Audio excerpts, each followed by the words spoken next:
एक कथा मैं सुना रहा हूं।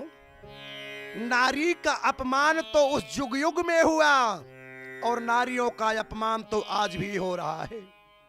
एक नारी थी जिनका नाम शपुनखा बताया गया और शपुनखा जैसी नारी को नाक कान काटा गया। क्यों? नारी का अपमान किया गया।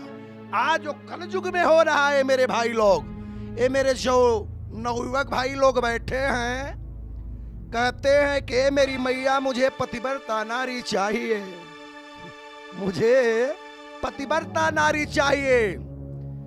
लेकिन धर्म है कि अगर मुझे पतिव्रता नारी चाहिए तो एक पत्नी को भी पत्नी व्रता आदमी चाहिए, है ना भाई। अगर एक इंसान को, एक युवक को पतिव्रता नारी चाहिए तो एक नारी को भी पत्नी व्रता आदमी चाहिए। अभी मैं एक बात बता रहा हूं। एक मेरे भैया जी थे, बहुत पढ़े लिखे रहे बेचारे। एक भाई साहब जी थे जो बहुत पढ़े लिखे थे और उनको अपने पढ़ाई पर बहुत नाज रहा, बहुत अभिमान रहा। वो जीवन में कहीं भी लड़कियां देखने जाते थे तो कोई न कोई लेकिन लगा दिया करते थे। बोलते थे कि जो लड़की मेरे प्रश्नों का जवाब देगी तो मैं उसी से शादी करूंगा, और जो नहीं जवाब देगी तो हमारे योग्य नहीं रहेगी। देखिए नारी का अपमान कैसे हो रहा है। 22 लड़कियां देख चुके। एक गांव में एक लड़की थी जो भी बेचारी थोड़ा पढ़ी लिखी थी, इंटर पास थी। वो सोच गई कि अगर ऐसे युवक निकल जाएंगे तो लड़कियां बेचारी तो कुंवारी रह जाएगी, लड़कियां बेचारी तो कुंवारी रह जाएंगी, माँ बाप के सरों का बोझ बन जाएंगी। लड़की बोली कि मेरी एक शर्त है, अगर मैं उनके सवाल का जवाब नहीं देती हूं तो शादी नहीं करेंगे, अगर वो मेरे सवाल का जवाब नहीं दे पाएंगे तो शादी करनी पड़ेगी। भाई पुरुष सवाल पूछ सकता है तो नारी का भी अधिकार है सवाल पूछने का। अब वो पढ़े लिखे भाई साहब बोले ठीक है। दिन रखा गया। अब वो गए लड़की देखने के लिए। तमाम सखिया सलेहर साथ में लगी हैं। ये जो आया है टीम टाम करके भाई लड़की देखने गए थे। इन किए थे, ये चमटी घड़ी लगाए थे, सूट बूट पहने हुए थे। गए, लड़की प्रणाम करती है कि बड़े भाई साहब प्रणाम। बोले खुश रहो। लड़की बोली कि आप हमारे यहाँ आए हैं मुझे देखने के लिए, और आपकी शर्त है कि जो लड़की मेरे प्रश्नों का जवाब देगी मैं उसी से शादी करूंगा।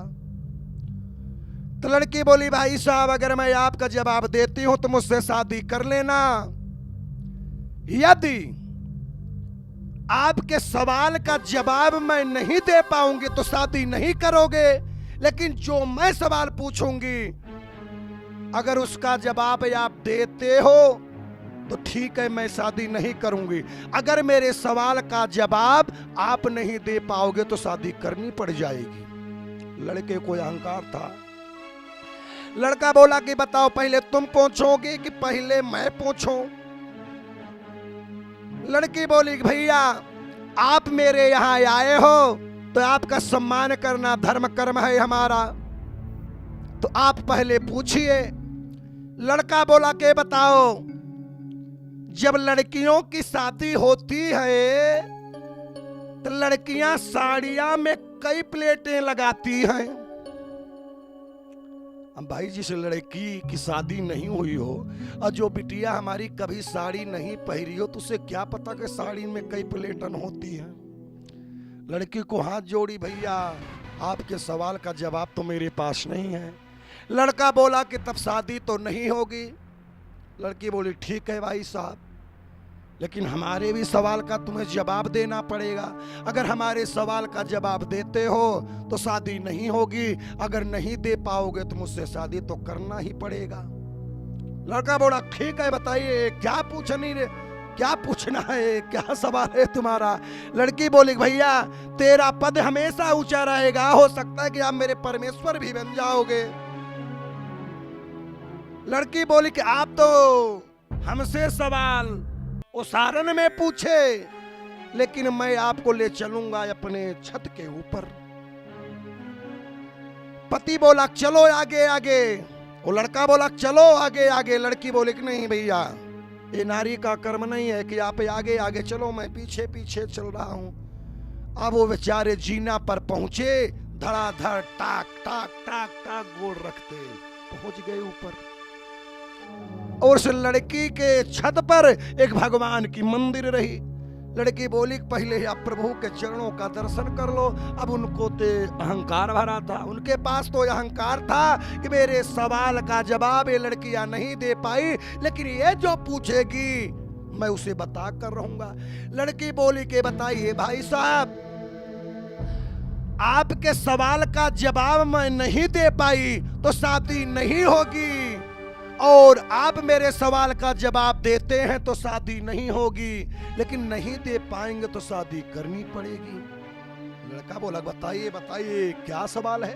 लड़की पूछे कि बताइए भाई साहब, आप मेरे छत पर चले आए हो तो मेरे छत पर चढ़ने के लिए कितने जीने लगे हैं? सीढ़ियां माने कितनी लगी है? अरे लड़का बोला कि ओ सीढ़ी की इसमें क्या बात है, इसमें सीढ़ी की क्या बात है?